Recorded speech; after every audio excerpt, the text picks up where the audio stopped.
இது மகிமை நேரம்.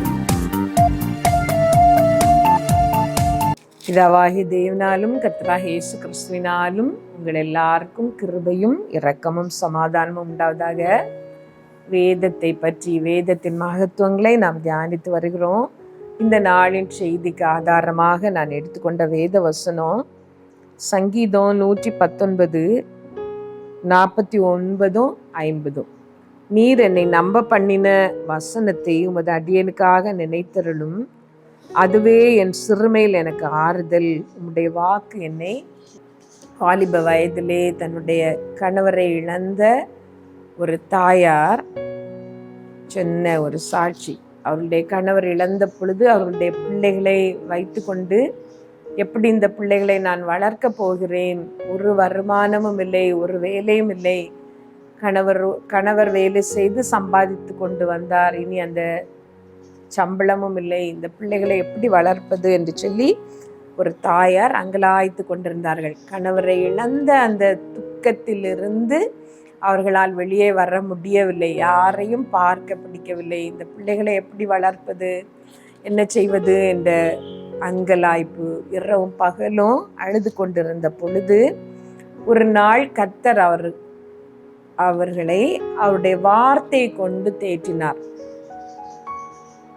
நான் உங்களை திக்கற்றவர்களாக விடேன், நான் உங்களிடத்திற்கு வருவேன் என்று சொன்ன அந்த வார்த்தை அவருடைய உள் மனதிலே ஒரு ஆறுதலை தந்தது. அவருடைய இருதயத்தின் காயத்தை அது ஆற்றினது. அந்த வசனத்தை தனக்கென்று அவர்கள் எடுத்துக்கொண்டார்கள். கர்த்தர் என்னோடு பேசின வார்த்தை, அவர் என்னை திக்கற்றவர்களாக என்னையும் என் பிள்ளைகளையும் விட மாட்டார், கர்த்தரையே நம்பி நான் வாழலாம் என்று சொல்லி கொஞ்சம் கொஞ்சமாக வெளியே வர தொடங்கினார்கள். பிள்ளைகளையும் கர்த்தருக்குள்ளால் வளர்க்க வேண்டும் என்கிற ஒரு ஆசையோடு ஒவ்வொரு நாளும் ஜெபித்து, இரவிலே அதிக நேரம் குடும்ப ஜெபம் பண்ணி ஆண்டவரை தேட அவர்கள் தொடங்கினார்கள். வேதத்தை வாசிக்க அவர்கள் தொடங்கினார்கள். ஒவ்வொரு தடவை அவர்களுடைய வாழ்க்கையிலே கஷ்டங்கள் வரும் பொழுதும் அந்த வசனத்தை, நான் உங்களை திக்கற்றவர்களாக விடேன் என்று சொன்னீரே ஆண்டவரே, எங்களுக்கு உதவி செய்யும் என்று சொல்லி குடும்பமாக அவர்கள் ஜெபிக்க தொடங்கினார்கள். கர்த்தர் அந்த குடும்பத்திற்கு அதிசயமாக உதவி செய்தார். அவர்களுக்கு ஒரு சின்ன வேலை கிடைத்தது. அந்த வேலை உண்மையாக செய்தார்கள். அந்த வீட்டிற்கு போகிறவர்கள் அந்த பிள்ளைகள் தாயார் இல்லாத நேரத்திலேயும் கூட உட்கார்ந்து பாடி ஜெபிப்பதை பார்த்து ஆச்சரியப்பட்டார்கள். தாயின் அந்த பக்தி, கர்த்தர் மீதுள்ள அந்த விசுவாசம் பிள்ளைகளுக்கும் வந்தது. மிகுந்த வறுமையினூடாகத்தான் அவர்களுடைய குடும்பம் போய்கொண்டிருந்தது. அந்த பிள்ளைகள் வாலிப வயதிலே வரும் வரைக்கும் சரியான சாப்பாடு அவர்களுக்கு கிடையாது. மகள் தன்னுடைய வாலிப நாட்களை நினைக்கும் பொழுது அவள் சொன்னாள், அம்மா சரியாக சாப்பிட மாட்டார்கள், இருக்கிறதை எங்களுக்கு தந்துவிட்டு அம்மா எதையோ ஒன்றை சாப்பிட்டு கொண்டிருப்பார்கள், வறுமையினூடாகத்தான் நாங்கள் வளர்ந்தோம் என்று சொல்லி. ஆனால் ஒவ்வொரு தடவை அவர்களுக்கு உதவி தேவைப்படும் பொழுதும், படிப்பிற்கான செலவு சரி, பிள்ளைகளை பள்ளிக்கூடத்திலே போய் சேர்க்க வேண்டும், வேலை கிடைத்தால் தூரமான ஒரு இடத்திலே போக வேண்டும், அப்படி பிரச்சனைகள் வரும் பொழுதெல்லாம் கர்த்தர் யாரையோ அவர்களுக்கு அனுப்பி கொடுத்தார். அவர்கள் மனமும் வந்து அந்த உதவிகளை செய்தார்கள். பிள்ளைகள் எல்லாரும் வாழ்க்கையிலே நல்ல நிலைக்கு உயர்த்தப்பட்டார்கள். பிள்ளைகளுக்கு நல்ல வேலை கிடைத்தது. வசதியான குடும்பங்களிலே வாழ்க்கைப்பட்டார்கள். கர்த்தர் அவர்களுக்கு வாக்கு பண்ணினபடியே திக்கற்றவர்களாக விடாமல் அந்த குடும்பத்தை ஆசீர்வதித்து உயர்த்தினார். அந்த தாயார் தன்னுடைய வறுமை நாட்களை, வாலிபத்திலே தனியாக பிள்ளைகளை வளர்த்த நாட்களை நினைக்கும் பொழுதெல்லாம் கர்த்தருடைய வேதம்தான் எனக்கு ஆறுதலாக இருந்தது. அவருடைய வேதத்தை வாசிக்கும் பொழுதுதான் நான் சமாதானத்தையும் தைரியத்தையும் இந்த குடும்பத்தை நடத்துவதற்கான பலனையும் பெற்றுக்கொண்டேன் என்று நினைவு கூர்ந்தார்கள். அவருடைய வேதம் ஆறுதல். எந்த சூழ்நிலைகளிலேயும் நாம் அவருடைய வேதத்தை வாசிக்கும் பொழுது கர்த்தர் நம்மோடு வார்த்தைகளை கொண்டு இடைப்படுகிறார், நமக்கு சமாதானத்தையும் ஆறுதலையும் தருகிறார். அது மாத்திரம் இல்ல, அந்த வார்த்தைகள் வல்லமையுள்ள வார்த்தைகளாய் நம்முடைய வாழ்க்கையிலே கிரியை செய்கிறது. இதை கேட்கிற நீங்களும் கூட ஏதோ ஒரு பாடு, வேதம் வாசிக்க இஷ்டமில்லை, ஜெபிக்க முடியவில்லை, போராடி கொண்டிருக்கிறீர்கள், வாழ்க்கையின் கடினமான நாட்கள் இது என்று நீங்கள் நினைத்து கொண்டிருக்கிறீர்கள். கர்த்தர் ஒருபோதும் உங்களை கைவிடுகிற தேவன் அல்ல. என்ன செய்வதென்று தெரியவில்லை, எங்கிருந்து ஆறுதல் வரும் என்று தெரியவில்லை என்று நீங்கள் நினைத்து கொண்டிருக்கிறீர்களானால் நீங்கள் செய்ய வேண்டிய ஒரு காரியம், கர்த்தருடைய வேதத்திற்கு முதலிடம் கொடுங்கள்.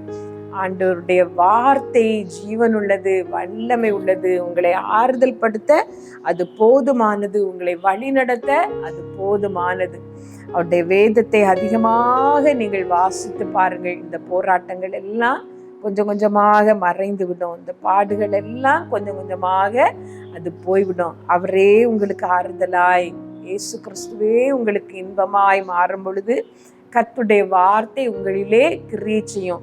அவருடைய வார்த்தைகள் உங்களுக்கு எல்லா ஆசீர்வாதங்களையும் கொண்டு வரும். வேதமே சிறுமை, அதுவே என் சிறுமையில் எனக்கு ஆறுதல். சங்கீதக்காரன் இந்த வசனத்தை சொல்லும் பொழுது, நீர் என்னை நம்ப பண்ணின வசனத்தை உமது அடியனுக்காக நினைத்தருளும் என்று சொல்லுகிறார். கர்த்தர் தாவீதை நம்ப பண்ணின வசனம், நீ இஸ்ரவேலின் மேல் ராஜாவா என்று சொல்லி கர்த்தர் வாக்கு கொடுத்திருந்தார். ஆனால் தாவீது ராஜாவின் வாழ்க்கையிலே அவர் ராஜாவாக மாறுவதற்கு ஏகப்பட்ட பிரச்சனைகள், போராட்டங்கள். சவுல் அவரை வேட்டையாடி திரிகிறார். ஒரு பெரிய ராஜா அந்த நாட்டின் ஒரு சின்ன பிரஜையை அந்த நாடு முழுவதும் தேடி கொண்டிருக்கிறார்.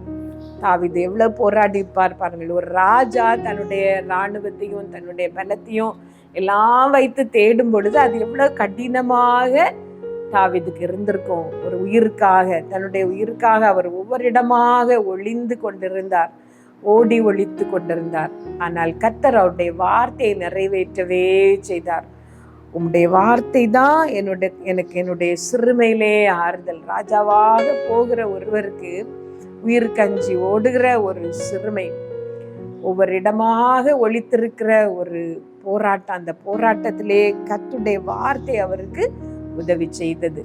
நீங்களும் கூட உங்களுடைய இந்த போராட்டமான நாட்களிலே, இந்த கஷ்டமான நேரங்களிலே அதிகமாக வேத வசனத்தை வாசிங்கள். கர்த்தர் உங்களுக்கு தருகிற வாக்கு தத்தங்களை எல்லாம் எழுதி வையுங்கள்.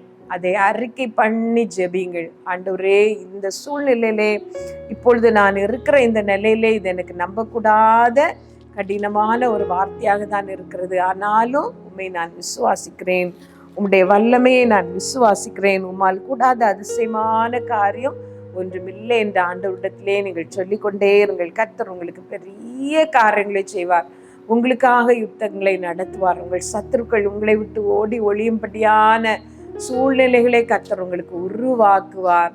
உங்கள் வெட்கத்திற்கு ரெண்டத்தனையான பலன் வரும்படியான காரியங்களை கர்த்தர் உங்கள் வாழ்க்கையிலே செய்வார். வல்லமை உடையவர், மகிமையானவைகளை எனக்கு செய்தார், அவர் நாமம் அதிசயம் என்று உங்கள் இருதயம் சொல்லத்தக்கதாக இப்பொழுது என் தலை என் சத்துருக்களின் மேல் உயர்ந்திருக்கிறது என்று நீங்கள் சொல்லத்தக்கதாக கர்த்தர் உங்களுக்கு பெரிய காரியங்களை செய்வார்.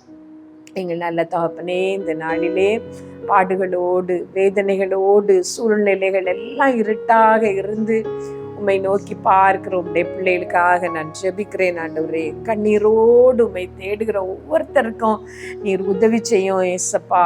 வேதத்தை வாசிக்க மனமில்லை, இந்த போராட்டங்கள் தான் என் கண்முன் நிற்கிறது என்று சொல்லி வேதனையோடு இருக்கிற ஒவ்வொருவரையும் நீர் இப்பொழுது தொடு ஆண்டவரே. உம்முடைய வல்லமை தொடட்டோம்ப்பா. உம்முடைய அபிஷேகம் உம்முடைய ஜனங்களை நிரப்பட்டும் இயேசுவே. நீர் இறங்கும்ப்பா, இறங்கும். இதெல்லாம் மாறி போகும். மாறாத நீர் கூட இருக்கிறீர் என்கிற விசுவாசத்தை உம்முடைய பிள்ளைகளுக்கு தாரும். உம்முடைய பிள்ளைகளுடைய வாழ்க்கையிலே அதிசயங்களையும் அற்புதங்களையும் செய்யும். உம்முடைய நாமத்தை மகிமைப்படுத்தும். சகல துதியும் கன மகிமை உமக்குரியதப்பா. அதை உமக்கே செலுத்துகிறோம். இயேசு நாமத்துல ஜெபிக்கிறோம் பிதாவே, ஆமென்.